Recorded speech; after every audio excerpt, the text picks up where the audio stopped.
Okay, today I'm going to show a tutorial of how to send an email using Gmail. So first thing that we're going to do is here up in the contact bar, you are going to enter in the email of the person that you'd like to send it to.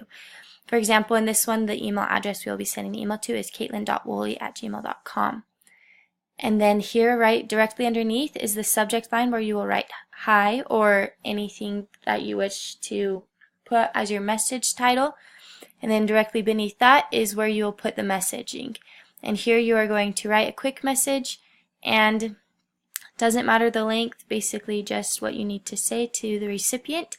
And then directly down below here, if we follow the mouse down to here to click send, what you'll do is you will push the button once, send,